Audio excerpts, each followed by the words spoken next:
Bonjour Jean Ziegler. Bonjour. Vice-président du Conseil des Nations Unies chargé des droits de l'homme. Vous avez été aussi rapporteur spécial des Nations Unies pour l'alimentation et vous publiez, j'allais dire, un coup de gueule, un de plus dans cette carrière qui vous amène à vous révolter des souffrances et des injustices du monde. Ça s'appelle Destruction massive, géopolitique de la faim. C'est publié au Seuil. Et vous y dénoncez le scandale de ce que vous appelez le crime organisé de la faim dans le monde. Sans aucun doute, la faim dans le monde, les hécatombes, ce meurtre collectif qui se déroule dans une normalité glacée tous les jours, de la destruction par la faim de millions d'êtres humains, est le scandale numéro 1 de notre temps, au seuil de ce millénaire.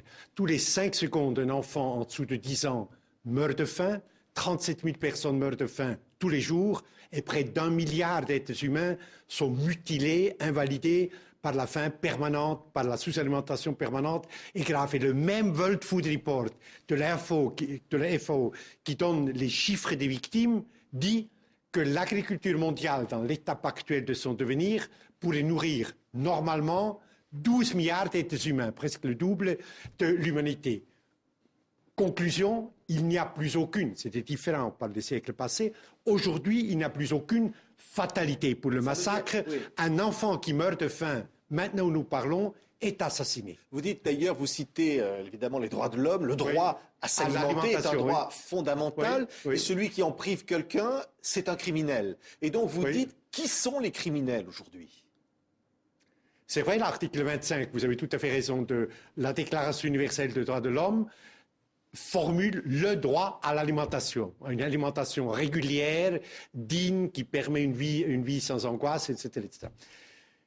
Et ce droit est peut-être le droit de l'homme, sûrement le droit de l'homme le plus brutalement, le plus cyniquement et le plus massivement nié, violé sur cette planète. Alors, on meurt de faim pour une multitude de raisons, mais toutes ces causalités sont faites de main d'homme. Je cite quelques-unes.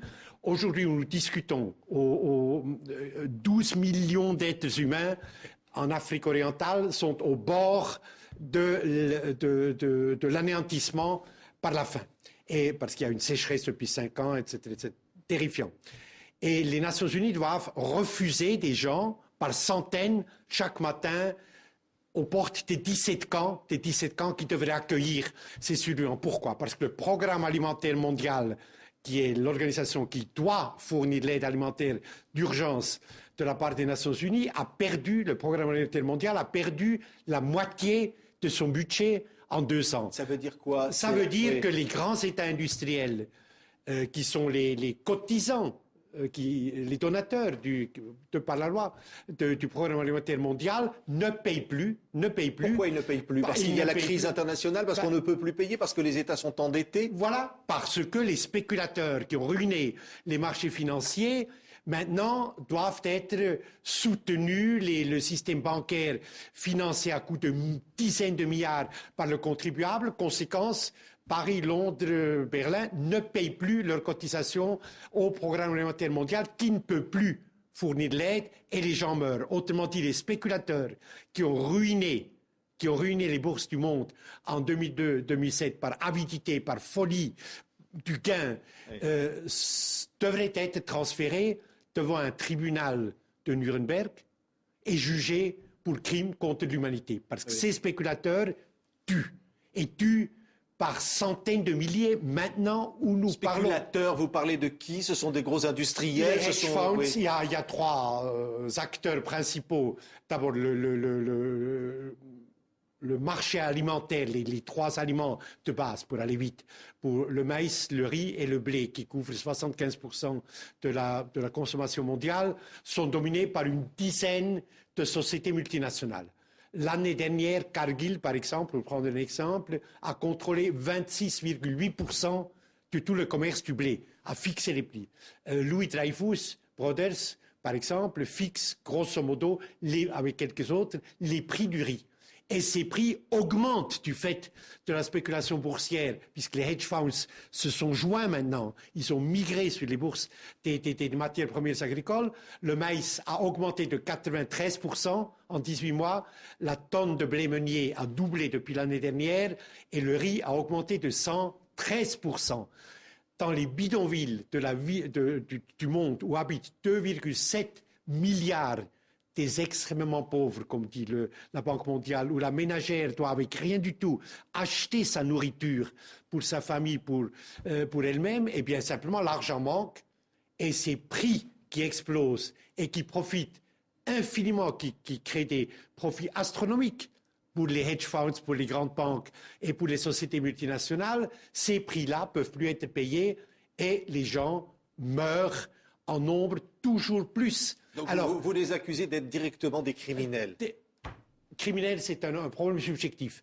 Eux, ils croient à la liberté du marché. Ils disent, mais puisque spéculer sur les maïs et le riz est possible selon la loi, avec les contrats à terme, avec les futures, avec tous les instruments qu'on connaît, nous le faisons. Le capital va là où il fait le maximum de profit. S'il est à la fin, bien c'est le marché qui l'a voulu que quelques-uns mangent, mais ceux qui n'ont pas d'argent et qui n'ont pas d'accès à la nourriture, donc ils ne mangent pas. Donc c'est le juge, c'est le marché. Et ce marché, selon les monstres froids, le marché obéit à des lois de la nature. Oui. Donc il ne se sent pas du tout responsable. Mais nous, c'est ça que je veux dire. Mon livre, malgré tout, est un livre d'espoir. Qu'est-ce qu'on peut faire? Parce que c'est ça, voilà. Jean Ziegler, c'est un constat. On a bien vu que même au G20, il n'a pas été question à Cannes de cette question-là. Alors que M. Sarkozy l'avait promis qu'on allait s'attaquer à la spéculation sur les biens alimentaires. Vous avez raison, il n'a pas pipé mot, il n'a rien fait. À Cannes, la France est une formidable démocratie, vivante, avec tous les droits de l'homme. Nous avons toutes les armes de mobilisation du vote, des élections pour imposer le changement radical. Toutes les causalités, tous les mécanismes qui tuent sont faits de main d'homme et vous pouvez les prendre l'une après l'autre. Le dumping agricole, qui pourrait changer cela, Jean Ziegler? Nous, l'homme et la femme. C'est-à-dire, il y a un parti politique plutôt qu'un autre. Non, il s'agit de la conscience des hommes. Je crois que Immanuel Kant a dit l'inhumanité infligée à un autre détruit l'humanité en moi. L'inhumanité infligée à un autre détruit l'humanité en moi. Cette conscience de l'identité, ce savoir que sur la planète, maintenant où nous parlons, des milliers de personnes vont mourir de faim parce qu'ils n'ont simplement pas l'argent nécessaire pour accéder à la nourriture, qui est là, puisque la planète, c'est ça l'absurdité, la planète déborde de richesse. C'était différent par les siècles passés. Aujourd'hui, il déborde de richesse. C'est l'ordre cannibale du monde qui tue et que nous pouvons, par le vote, par la mobilisation populaire, je parle des grandes démocraties occidentales, si nous étions en Birmanie ou en Chine, ce serait différent. Mais ici, nous pouvons briser ces structures meurtrières, une après l'autre, forcer notre gouvernement de ne plus se coucher devant les hedge funds, les sociétés multinationales, mais de faire une politique qui est véritablement pas celle du fascisme extérieur, mais celle de l'identité avec l'autre. Merci.